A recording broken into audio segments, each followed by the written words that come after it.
우리 옆 분들과 좀 인사하겠습니다. 우리 네 가지 인사를 할 거예요. 우리 옆에 분들을 좀 바라보시면서 어떻게 이쁘게 생기셨나, 은혜를 받으셨나 좀 보시고 가능하면 우리 두 손도 한번 꼭 잡아주시겠습니까? 두 손을 꼭 잡아주시고 저를 따라하겠습니다. 사랑합니다. 감사합니다. 축복합니다. 승리하십시오. 아멘.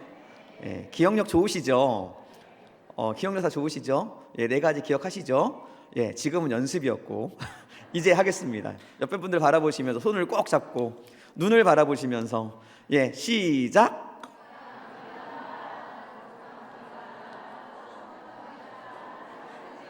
아멘. 머리가 너무 좋으세요. 기억력도 좋으시고 여러분들 축복합니다.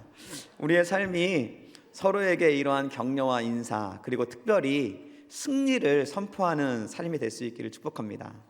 우리의 삶이 승리의 삶이 될 수 있다고 한다면 우리는 참 감사한 삶을 살 수 있을 것입니다. 여러분, 누군가 실패하고 넘어져 있을 때 그 실패하고 넘어져 있는 사람을 그냥 지나치는 사람들이 아니라 우리 한 공동체 안에서 실패하고 넘어지고 아파하고 있는 그 영혼을 정말 가슴으로 안고 함께 중보하고 기도하며 함께 승리할 수 있는 우리 낙원의 모든 가족들이 될 수 있기를 간절히 축복합니다. 오늘 나눌 말씀, 오늘 본문은 굉장히 짧습니다. 5절, 6절밖에 되지 않아요. 그런데 이 6절의 말씀 가운데 한 가지 이야기가 아니라 두 가지 이야기가 이 속에 들어 있습니다. 첫 번째 이야기는 한 문둥병자가 예수님께 나와 치료받는 사건이 기록되어 있고요. 그리고 그 사건 뒤에 또 한 가지의 사건이 기록되어 있는데요. 그것은 치료받은 나병 환자가 치료받은 그 기쁨과 감격을 많은 사람들에게 나누는 이 두 가지의 내용이 이 짧은 구절에 들어있다는 것이죠. 이거를 좀 나눠서 여러분과 좀 나눌 겁니다. 그래서 주보를 보시면 아시겠지만 동일한 본문으로 오늘 그리고 수요일 함께 나누게 될 것인데요. 두 번째 사건인 치료받은 나병 환자가 예수님의 그 은혜에 감격해서 예수님의 그 기적을 전파하는 사건을 돌아오는 수요일 날 나누게 될 것이고요. 오늘은 그 첫 번째 사건인 예수님께 나와 치료받는 나병 환자에 대해서 여러분과 함께 좀 나누고자 합니다. 오늘의 이야기는 한 나병 환자가 예수님께 나오는 그런 어떠한 사건을 우리에게 보여주면서 시작을 하고 있습니다. 우리 40절 말씀입니다. 우리 함께 읽어볼까요? 시작. 한 나병 환자가 예수께 와서 꿇어 엎드려 간구하여 이르되 원하시면 저를 깨끗하게 하실 수 있나이다. 아멘. 예수님 앞에 나온 나병 환자가 예수님 앞에 바짝 엎드립니다. 그리고 예수님께 간구하는 거예요. 예수님, 저의 병을 낫게 해주십시오. 아마 이 간구는 단순하게 말하는 그런 간구가 아니라 아마 예수님을 향한 피 끓는 아주 간절한 간구였을 것입니다. 여러분, 기도하실 때 별로 이렇게 아프지 않는 분이 하는 기도와 진짜 아픈 사람의 기도 다르죠.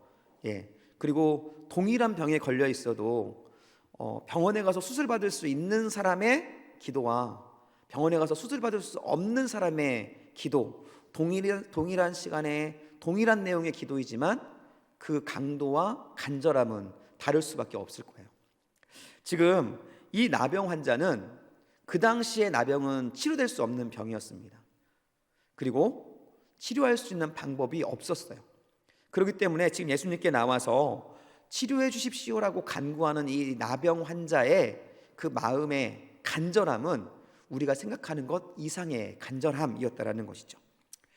그런데 우리가 이 사건을 볼 때 고려해야 될 상황은 무엇이냐면 그 당시에 나병 환자의 이러한 상황이 목숨을 건 정말 위험한 모험이었다라는 사실이에요. 왜냐하면 당시의 나병 환자는 좀 전에 말씀드렸던 것처럼 불치의 병입니다.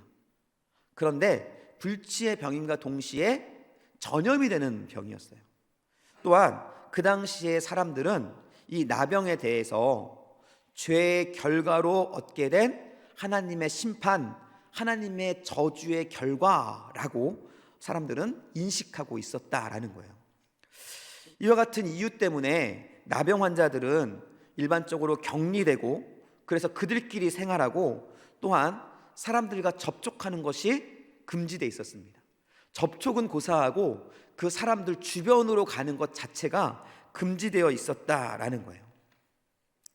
나병 환자가 예수님께 다가오는 그 과정을 만약에 사람들이 알았다고 한다면, 이 나병 환자는 돌에 맞아서 충분히 죽을 수 있는 상황이었다라는 것이죠.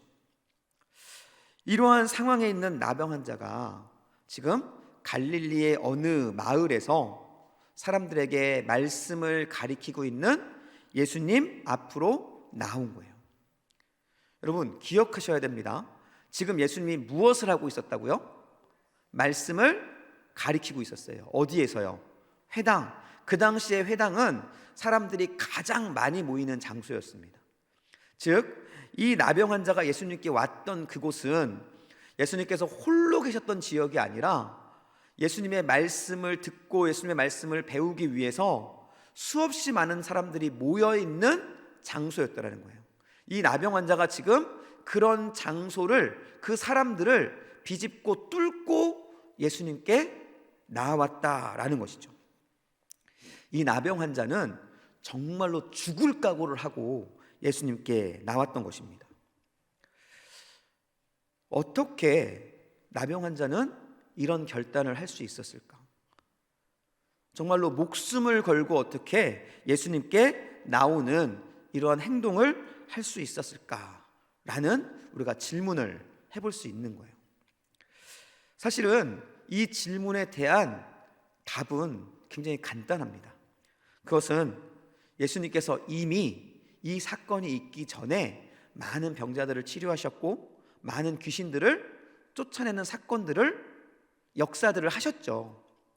그래서 그 하나님의, 예수님의 사역의 소문들이 이곳저곳, 특별히 갈릴리 지역에는 이미 소문이 퍼져 있었습니다.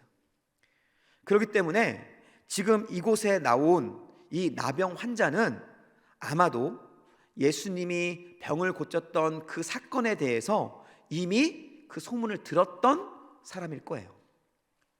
어쩌면 예수님께서 치료하시는 장면, 사역하시는 장면을 저 멀리서나마 직접 보았던 사람일지도 모릅니다.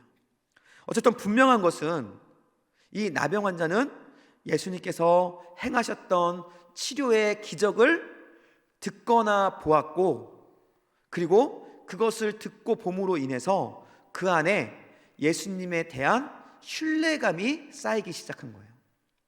그러나 중요한 것은 이 나병 환자는 그 신뢰를 그의 행동으로 나타나기로 결정한 겁니다.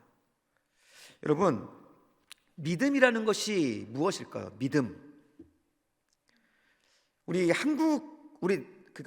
한글 아니죠. 우리나라의 어떤 의식은 좀 이렇게 분리되는 의식이 좀 많이 있습니다. 너는 너고 나는 나고 뭐 이런 식으로 분리가 돼요. 그래서 사랑한다 라는 말을 하면 그것은 사랑하는 우리의 어떤 감정을 이야기하죠. 그런데 이스라엘의 문화권, 그러니까 히브리 문화권이나 헬라 문화권에서는 사랑한다 라는 말에는 사랑한다는 감정과 함께 사랑의 행동이 반드시 함께하게 되어 있다라는 거예요. 여러분이 대표적으로 잘 알고 있는 말씀이 있습니다. 야다라는 말씀이에요. 여러분, 히브리어로 알다라는 말 할 때 너희가 주님을 맛보아 알지니라 할 때 그 알다, 혹은 아가서 말씀에서 내가 너를 알다라고 할 때 그 알다라는 말이 야다라는 말씀인데요, 이 알다라는 말씀은 우리나라의 알다는 그냥 지식적으로 내가 무엇인가를 깨달았다라는 의미잖아요. 그런데 히브리적인 관점에서 이 알다는 어떤 말이냐면 내가 그 사람에 대해서, 그 사람을 경험해서, 내가 그 사람과 함께 살아봐서 그 사람을 알고 있다라는 거예요. 다른 말로 말하면 그 사람을 경험해봤다라는 것을 의미하는 겁니다. 여기서도 마찬가지입니다. 믿음이라는 것은 우리가 일반적으로 생각하는 것처럼 단순하게 믿는다라는 우리의 어떤 그 생각적인 그런 것들이 아니라, 실질적으로 믿음은 내가 신뢰하는 것을 우리의 삶 속에 실질적으로 행하는 것, 이것을 믿음이다라고 이야기하고 있는 거예요. 저는 여러분들이 이 믿음의 사람들이 될 수 있기를 예수님의 이름으로 먼저 축복합니다. 정말 우리가 믿음이라는 말을 너무너무 많이 하잖아요. 여러분, 기도할 때도 나에게 믿음을 주십시오 기도하고, 여러분, 우리 하는 말들 중에서 믿음이라는 말을 얼마나 많이 하는지 모릅니다. 그런데 우리가 말하는 그 믿음이 성경적인 믿음이 아닐 때가 많다라는 거예요. 이 믿음에는 반드시 이 믿음에 대한 행동, 우리가 무엇인가를 신뢰했다면 신뢰한 것에 대한 우리의 행동이 반드시 함께 할 때, 그때 그것을 믿음이다 라고 이야기한다라는 것입니다. 이 나병 환자는 예수님을 신뢰했고 그 신뢰함을 행동으로 나타냈어요. 나병 환자는 믿음으로 예수님께 나아갔던 것입니다. 저는 여러분이 이러한 믿음의 사람들이 되기를 예수님 축복합니다. 정말로 이 믿음이, 성경이 말하는 믿음이 우리를 정말 가득 채웠으면 좋겠습니다. 그냥 나는 믿음이 좋다라는 말 속에 내가 은혜를 많이 받았고, 내가 방언을 하고 있고, 내가 뭔가 하나님의 말씀을 잘 알고 있고 하는 그런 믿음의 좋음이 아니라, 내가 비록 성경을 잘 알지 못하고 은혜를 받은 건지 어쩐 건지 잘 모르겠고 그냥 어쩔지는 모르겠지만, 적어도 한 가지, 나에게 하나님께서 주신 말씀이 있다고 한다면 나는 그 말씀을 믿고 그 말씀 한 가지라 할지라도 그 말씀을 따라 살아가는 사람이 될 것이다 라는 은혜가 여러분에게 있었으면 좋겠어요. 그게 진짜 믿음의 모습이라는 것이죠. 여러분, 지금 이 나병 환자가 예수님께서 하시는 기적들을 보고, 아, 저 사람은 정말로 치료하시고 회복하는 사람이구나 라는 것을 알 수 있죠. 믿을 수 있죠. 그런데 만약 이 나병 환자가 그것을 알고 신뢰했음에도 불구하고 예수님께 나아가는 행동을 하지 않았다고 한다면 이 사람의 믿음이 진짜 믿음일까? 아니라는 거예요. 이 나병 환자의 믿음이 우리가 닮아야 될 진짜 믿음이 되었던 것은, 그가 신뢰했던 그 예수님 앞으로 죽음을 무릅쓰고 나아갔던 것, 그 모습이 바로 우리가 닮아야 될 믿음의 모습이라는 것이죠. 저는 우리 낙원교회 성도님들이 이러한 믿음의 소유자가 되시기를 예수님의 이름으로 간절히 축복합니다. 예수님은 이런 믿음을 가지고 나온 이 나병 환자를 어떻게 이제 대하시기 시작하시겠죠. 예수님께서는 어떻게 대하셨을까? 목숨 걸고 믿음으로 자기 자신에게 나온 나병 환자를 예수님께서 이제 이렇게 대하시기 시작합니다. 우리 41절 말씀입니다. 함께 읽겠습니다. 예수께서 불쌍히 여기사 손을 내밀어 그에게 대시며 이르시되 내가 원하노니 깨끗함을 받으라 하시니 라고 말씀하시면서 이제 기적을 행하시기 시작하시죠. 그런데 이 기적을 행하는 과정이 크게 두 가지로 나누어집니다. 첫 번째가 뭐냐면 예수께서 불쌍히 여기셨다라는 거예요. 그렇게 믿음을 가지고 나온 이 문둥병자를 예수님께서 보시고 그 문둥병 걸린 그 나병 환자를 불쌍히 여기셨다라는 것이죠. 이 불쌍히 여기셨다는 이 말은 개역 한글, 우리가 지금 개역 개정을 보고 있는데요, 개역 한글에서는 민망히 여기셨다 이렇게 표현하고 있어요.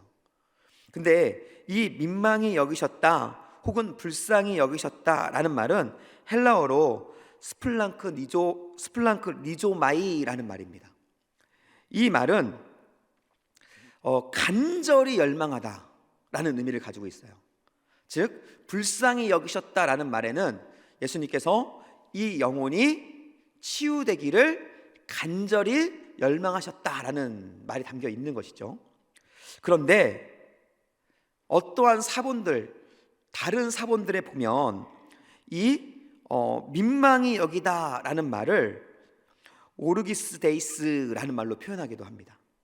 근데 이 오르기스 데이스라는 말은 분노했다라는 의미를 가지고 있어요. 예수님께서 이 나병 환자가 주님께 나온 것을 보시고 분노했다라고 표현하고 있습니다. 여러분, 예수님께서 갑자기 왜 분노했다라고 표현하고 있는 걸까요? 나병 환자를 향해서 분노했을까요? 믿음으로 주님께 목숨을 걸고 나온 나병 환자에게 예수님께서 분노했다. 좀 이상하죠? 문맥적으로 맞지 않습니다. 그래서 신학자들은 이를 예수님께서 두 가지의 관점으로 말씀하고 있다라고 이야기하고 있습니다. 즉, 이 말, 예수님께서 불쌍히 여기셨다, 예수님께서 민망히 여기셨다, 예수님께서 분노하셨다라는 이 말 속에 두 가지의 의미가 있는데요, 그것은 바로 나병 환자를 향한 긍휼한 마음과 나병 환자가 처해 있는 상황에 대한 분노가 담겨 있다라고 이야기하고 있다는 거예요. 즉, 나병 환자를 향해서는 긍휼한 마음을 표현하고 있는 겁니다. 그런데 이 나병 환자가 처해 있는 상황, 이 상황에 대해서는 하나님이, 예수님께서 몹시도 분노하고 있었다라고 지금 말씀해 주고 있는 거예요. 이것이 무슨 말일까요? 나병 환자를 위한 긍휼함은 이미 우리가 잘 알고 있습니다. 당연히 불쌍하죠. 치료해 줘야 되는 대상이니까요. 하지만 하나님께서 나병 환자가 처해 있는 상황에 대해 분노했다라는 것은 무슨 말일까? 이것은 그 당시 나병에 대한 사람들이 생각하는 것을 통해 좀 알 수가 있습니다. 앞에서도 언급했던 것처럼 나병 환자들은 죄로 인해서 저주받은 인생이라고 인식하고 있었고요, 그로 인해서 마을에서 쫓겨났고 그리고 사람들에게 외면당하는 삶을 살고 있었습니다. 그런데 이러한 나병 환자를 이렇게 상대하는, 나병 환자를 대우하는 이 기본적인, 그들이 그것을 이렇게 대하도록 하는 기초적인 율법이 있어요. 레위기에 있습니다. 레위기의 정결법이라고 하는 곳인데요, 레위기 13장 45절로 46절 말씀입니다. 우리 앞에 있으니까 함께 읽어볼까요? 같이 읽습니다. 나병 환자는 옷을 찢고 머리를 풀며 윗 입술을 가리고 외치기를 부정하다 부정하다 할 것이요, 병이 있는 날 동안은 늘 부정할 것이라. 그가 부정한즉 혼자 살되 진영 밖에서 살지니라 라고 말하면서, 이것을 기초로 해서, 이 말씀, 이 율례를 기초로 해서 사람들은 나병 환자를 철저하게 외면했고 철저하게 배척했고 철저하게 격리하는 그러한 삶, 그러한 대우, 그러한 처우를 했던 것입니다. 그래서 나병 환자들이 자신들에게 다가오면 그들을 돌려쳐 죽임으로 인해서 자신들에게 가까이 오지 못하도록, 부정한 것이 나에게 오지 못하도록 그들은 했다라는 것이에요. 그런데 이 나병 환자에 대한 규례를 담고 있는 레위기 13장 말씀을 잘 살펴보면, 지금 그들이 나병 환자를 격리하고 나병 환자를 배척하는 기준이 되었던, 기초 율법이 되었던 이 레위기 13장 45절로 46절 말씀이 나병 환자들, 나병에 걸린 사람들을 배척하고 그들을 죽이기 위한 법이 아니라 오히려 그들을 보호하고 그들을 관리하기 위한 법이라는 것을 알 수가 있습니다.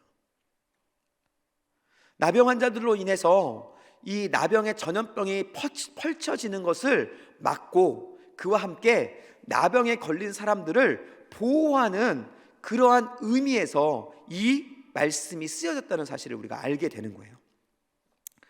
13장을 우리가 읽지는 않겠지만 13장을 잘 살펴보면 거기에 반복되어 등장하는 단어가 있습니다. 그게 무엇이냐면 제사장은 진찰할지니 라는 말이에요. 제사장은 진찰할지니. 이 13장에 사람의 나병에 대해서, 그리고 또 집과 옷에 대한 나병에 대해서 이제 쭉 설명을 하는데, 사람의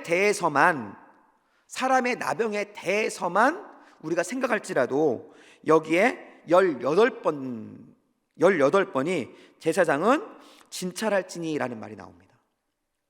그러니까 나병을 대하는 태도가 거기에 있는 거예요. 이 당시 이스라엘에서 가장 중요한 역할을 감당했던 사람이 바로 제사장이죠. 그 제사장으로 하여금, 다른 사람에게 맡긴 것이 아니라 그 당시에 가장 중요한 지도자 중에 한 명이었던 제사장으로 하여금 나병에 대해서 진찰하고 나병에 대해서 조사하도록 했습니다. 이것은 철저하고도 신중하게 나병을 대할 수 있도록 하는 것이었습니다. 그리고 그런 철저함과 그리고 신중한 판단을 통해서 나병 환자들을 격리하고, 때로는 그들을 다른 곳에 거주하게 하면서 그들을 관리하도록 명령하고 있는 거예요. 더 놀라운 것은 14장 말씀에 있는데요, 14장 말씀에는 나병이 나았을 때 그때의 나병 환자를 어떻게 처우할 것인가 라는 주제가 나옵니다. 여러분, 첫 번째 여기서 좀 저희가 생각했던 것과 좀 다른 이야기가 하나 나오죠. 나병은 그 당시에 절대 치유될 수 없는 병이었어요. 그런데 하나님께서는 율례를 주실 때 치료됐을 경우를 우리에게 지금 말씀해 주고 있는 것이죠. 그 말은 그 당시에 나병이 치유될 수 있다라는 상황을 하나님께서는 이미 이스라엘 백성들에게 주셨다라는 거예요. 그런데 치유된 사람을 어떻게 처우하는가? 우리 14장, 레위기 14장 2절로 3절 말씀인데요, 앞에 있습니다. 함께 읽겠습니다. 나병 환자가 정결하게 되는 날의 규례는 이러하니 곧 그 사람을 제사장에로 데려갈 것이요, 제사장은 진영에서 나아가 진찰할지니 그 환자에게 있던 나병 환부가 나았으면 이라고 말하면서 나은 사람에 대한 그 처우가 그 뒤로 쭉 나옵니다. 그런데 이 말씀에서 중요한 단어가 있어요.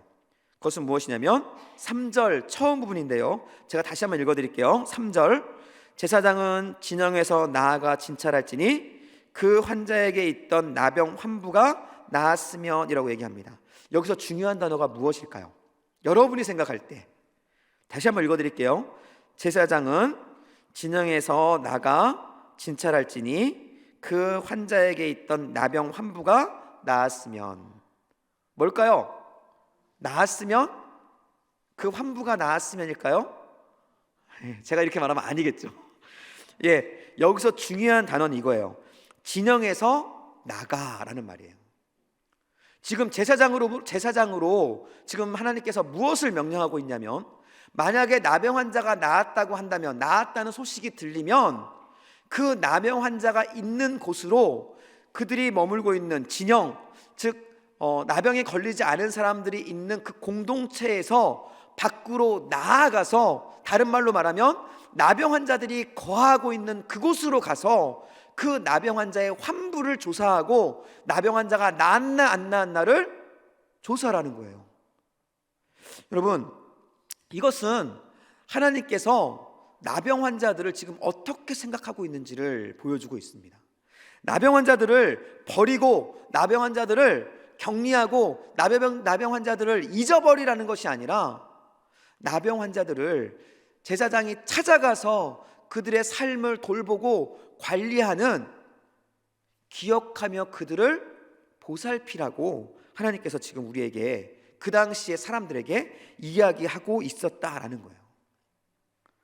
그런데 하나님께서는 이런 사랑의 마음으로 나병 환자까지도 사랑하시고 그들을 구원하시고 그들을 품어주시는 마음으로 이 율례를 주셨음에도 불구하고 언제부턴가 이 나병 환자까지도 사랑하시는 하나님의 마음은 사라져버리고 오직 나병 환자에게 부여되었던 부정함이라는 이것만 강조되면서 나병 환자를 죄인으로 낙인 찍기 시작했던 것입니다. 그런데 이렇게 나병 환자를 죄인으로 부정하다고 이렇게 낙인 찍기 시작했던 그 시작이 놀랍게도 그들이 거룩함을 지키기 위해서였다라는 거예요. 여러분, 본인들이 거룩하기 위해서, 본인들이 거룩해지기 위해서 부정하다고 일컬어지는 그들을 배척하고 멀리 하기 시작했다라는 것입니다.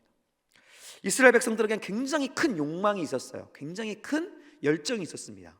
그게 뭐냐면 본인들이 하나님의 거룩한 백성이 되기를 원했다라는 거예요. 그래서 그들은 율법을, 그 거룩함을 유지하기 위해서 하나님의 율법을 굉장히 많이 연구합니다.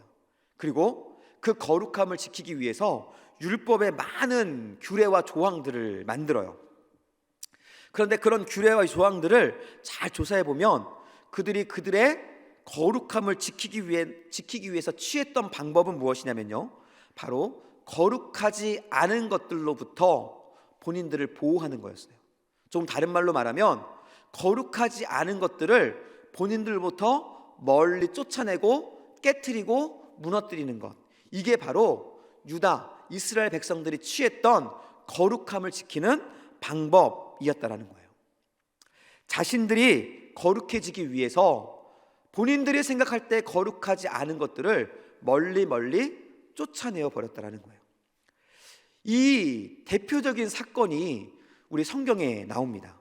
우리 누가복음 10장의 말씀인데요, 읽지 않을 겁니다. 누가복음 10장 말씀에 보면 여러분이 너무나 잘 알고 있는 선한 사마리아 이야기가 나오죠.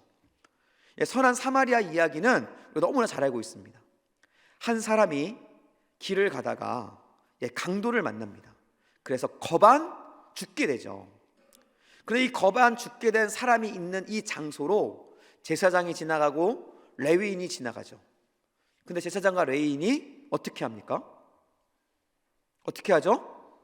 그냥 피해서 저 멀리 돌아가요. 여러분, 왜 돌아갔을까요? 사람이라면 사람이 죽어가는데 당연히 그 사람을 구해야 되잖아요. 그게 사람의 본분 아닌가요? 여러분들은 돌아가실 건가요? 여러분 살리실 거죠? 당연한 거예요. 그런데 제사장과 레위인이 멀리 돌아갑니다. 그 이유가 뭐라고 생각하십니까? 왜 그럴까요? 제가 지금 다 답을 말씀드렸어요. 본인들의 거룩함을 해치지 않기 위해서요. 본인들의 거룩함을 해치지 않기 위해서, 본인의 거룩함을 유지하기 위해서 그 사람에게로 가까이 나아가지 않은 겁니다. 그 사람들에게는 본인들의 거룩함을 지키기 위해서 거룩하지 않은 것을 멀리 쫓아내고 하는 것이 아주 당연했던 거예요. 예수님께서는 나병 환자가 처한 상황을 이것과 빗대어 보셨던 겁니다. 그들은 나병 환자라는 그 사람을 부정한 사람이라고 생각했고, 본인들이 거룩하기 위해서, 본인들이 거룩함을 유지하기 위해서 그들을 배척하고 그들을 멀리하고 때로는 그들을 죽이기까지 하는 그러한 일들을 서슴지 않았던 거예요. 예수님께서는 그러한 이스라엘을 보면서 분노했던 겁니다. 여러분, 우리에게도 하나님께서 돌아보라고 말씀하세요. 거룩한, 그 정말로 거룩한 하나님의 사람으로 살아가기를 원하지만, 정말 은혜 받은 하나님의 능력 있는 하나님의 사람으로 살아가기를 원하지만, 때로는 내가 은혜 받기 위해서, 은혜를 유지하기 위해서, 내가 능력 받기 위해서, 때로는 내가 신앙을 유지하기 위해서, 나의 신앙, 나의 은혜를 위해서 때로는 내 주변에 있는 사람들을 생각하지 않고, 또는 나의 의를 지키기 위해서 주변에 있는 사람들의 마음을 무너뜨리는 일들을 우리가 할 때가 있다라는 거예요. 여러분들이 잘 못 느끼시겠지만 그런 일들이 우리 교회에는, 우리 낙원교회 말고요, 우리나라에 있는 교회에는 굉장히 많습니다. 그래서 이곳저곳에서 수없이 많은 다툼과 싸움, 그리고 아픔들이 일어나고 있는 거예요. 저는 우리 낙원교회가 내 유익, 내 의, 나의 무엇인가를 위해서 주변 사람들을 돌아보지 않는 모습이 아니라, 정말로 내가 조금 손해보고 내 의가 좀 무너지고 내가 약해진다 할지라도 그 누군가의 의를, 하나님의 의를 위해 그 누군가를 세워갈 수 있는 모두가 될 수 있기를 예수님의 이름으로 간절히 축복합니다. 예수님께서는 그렇게 하셨어요. 예수님께서는 그를 긍휼히 보시고 또 분노하시면서 그 다음에 어떤 일을 하셨냐면요, 우리 41절 말씀 우리 다시 한 번만 읽어보겠습니다. 41절 말씀입니다. 함께 읽습니다. 시작. 예수께서 불쌍히 여기사 손을 내밀어 그에게 대시며 이르시되 내가 원하노니 깨끗함을 받으라 하시니 라고 말하면서 두 번째 이 나병 환자를 향한 행동을 하십니다. 두 번째 행동이 뭐였죠?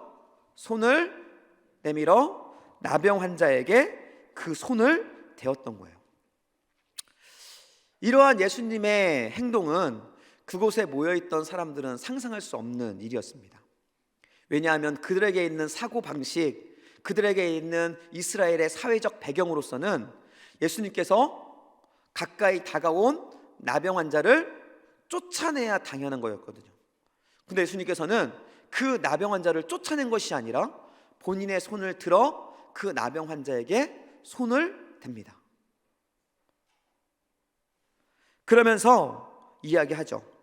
나병 환자에게 네 병이 치유되기를 원한다 라고 말씀하십니다.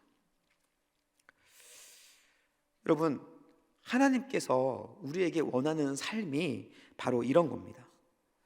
성경에는 곳곳에서 이 이야기를 하고 있어요.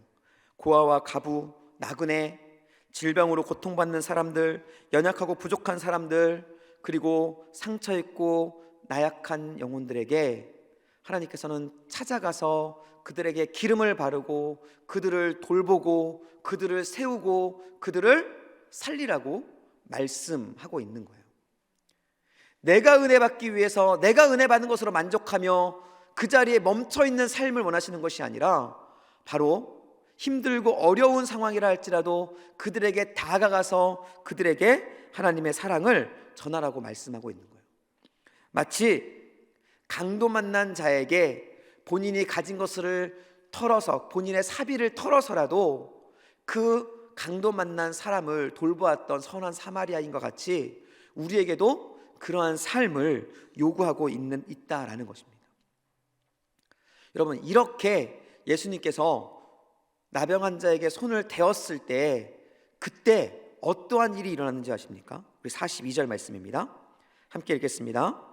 곧 나병이 그 사람에게서 떠나가고 깨끗하여진지라. 예, 하나님께서 그 거룩한 손을 나병 환자에게 대자 어떠한 일이 있었냐면 나병이 나은 거예요. 이 말을 다른 말로 말하면 사람들이, 이스라엘 백성들이 생각했던 거룩함에 부정함이 닿았을 때 거룩함이 부정함으로 바뀌는 그러한 일이라는 것이 아니라 거룩함이 부정함에 닿았을 때 부정함이 거룩함으로 바뀌는 역사가 일어나게 되었다는 거예요. 여러분, 하나님의 은혜는 이거예요. 하나님의 능력은 거룩함을, 우리에게 주신 그 거룩함이 세상에 나아갔을 때 부정하고 죄악됐던 그 세상을 거룩하게 변화시키는 것, 이게 바로 하나님께서 주시는 거룩의 능력이라는 것입니다. 여러분, 내가 거룩한데 부정함에 닿아서 내가 부정하게 된다면 여러분, 그것은 하나님의 능력이 아니에요. 내가 수고하고 내가 노력한 결과일 뿐입니다. 정말 내가 하나님의 사람으로 내가 정말 하나님의 거룩함을 입고 있다고 한다면 여러분, 내가 가는 그곳이 부정한 곳이라 할지라도, 그곳이 죄악이 있는 곳이라 할지라도, 그곳이 다툼이 있고 그곳에 많은 악함이 있다 할지라도 내가 예수 그리스도가 힘입어 준 거룩을 가지고 그곳으로 나가면 그곳은 하나님의 거룩함이 전파되고 그곳은 거룩함으로 채워지는 은혜가 있어야 한다는 거예요. 여러분, 그것이 하나님께서 우리에게 원하시는 참된 그리스도인의 삶이라는 것입니다. 저는 우리 낙원교회가 그러한 교회가 됐으면 좋겠어요. 여러분이 은혜 받으신 거 너무 좋아요. 여러분이 능력 받는 거 너무 좋습니다. 여러분 안에 하나님의 말씀이 심어지는 것 너무 좋습니다. 그런데 여러분, 그걸로 만족하면, 그걸로 멈춰 있으면 여러분은 오늘 이스라엘 백성들처럼 나만 은혜 받고 나만 기쁘고 나만 평안하고 나만 좋은 이스라엘 백성과 다를 바가 없는 모습이라는 겁니다. 하나님께서 우리에게 원하시는 것은 그게 아니라는 거예요. 하나님은 그런 사람을 향해서 어떻게 말하면 분노했다라고 이야기하고 있는 거예요. 여러분, 지금 이 시대에 하나님의 분노 앞에 놓여 있는 교회들이 얼마나 많은지 모릅니다. 하나님의 분노 앞에 놓여 있는 그리스도인들이 얼마나 많이 있는지 모른다는 거예요.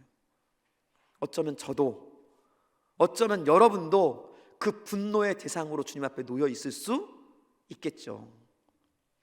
그러나 지금 이 시간 우리가 함께 좀 결단했으면 좋겠습니다. 이제 하나님이 주신 그 거룩의 은혜, 거룩의 능력, 그것이 무엇일지는 모르지만 그것을 내가 가지고 세상으로 나아가 내가 있는 삶의 자리에서, 내가 있는 곳에서, 그곳이 죄악의 장소이든 부정의 장소이든 아니면 다툼과 나눔의 장소이든 관계없이 그곳에서 하나님의 거룩함으로 그것을 하나님의 땅으로 세워가는 그 놀라운 역사를 이루기를 원합니다 라는 결단이 우리에게 있었으면 좋겠습니다. 여러분, 그러한 결단을 가지고 우리가 하루하루 살아갈 때, 그때 하나님의 나라는 여러분을 통해서 여러분이 구하는 장소에 나타나기 시작하는 것입니다. 예수님께서는 병을 고치는 것에 목적을 두신 것이 아니에요. 이 사건을 통해 바로 부정을 능히 이기시고 부정을 거룩함으로 만드시는 하나님의 은혜를 우리에게 보여주시는 것입니다. 저는 여러분들이 그 은혜의 능력으로 높이 높이 세워질 수 있길 축복합니다. 그리고 여러분이 거하는 곳곳마다 정말로 부정이 사라지고, 여러분이 가는 곳곳마다 다툼과 나눔이 사라지고, 가는 곳곳마다 하나님의 복음의 역사, 무엇보다 생명이 살아나는 생명의 역사가 일어날 수 있었으면 정말 좋겠습니다. 여러분, 나병이라 할지라도 하나님의 은혜 안에 회복되었습니다. 절대로 낫지 않는다고 말하는 나병도 하나님께서 거룩한 손을 대시자 치료되고 회복되었습니다. 여러분, 여러분이 가시면, 여러분이 거룩한 하나님의 거룩한 은혜를 가지고 나아가시면 그곳은 변화될 것입니다. 그곳은 하나님의 땅이 되어질 것입니다. 여러분, 그러한 은혜가 정말로 저와 여러분을 통해서 이번 한 해 동안 놀랍게 일어나길 축복합니다. 그래서 여러분, 우리 낙원교회를 통해서 정말 이 지역이 하나님의 나라가 되었습니다 라는 그 놀라운 역사를 우리가 경험할 수 있기를 소원합니다. 우리 시간 함께 찬양하며 기도했으면 좋겠습니다. 하나님께서 우리에게 주시는 마음을 함께 노래했으면 좋겠어요. 그리고 결단했으면 좋겠습니다. 이제 내가 나로 만족하는 자가 아니라, 은혜 받으십시오. 그렇다고 해서 은혜 받지 말라는 거 아닙니다. 은혜 정말 충만히 받기를 축복해요. 하지만 그 받은 은혜를 나의 기쁨과 나의 만족으로 멈춰두는 것이 아니라 그 은혜를 가지고 나아가 정말 하나님의 뜻을 이루어가는, 하나님의 역사를 이루는 사람이 되겠습니다 라고 결단하면서 우리 하나님의 마음을 찬양했으면 좋겠습니다.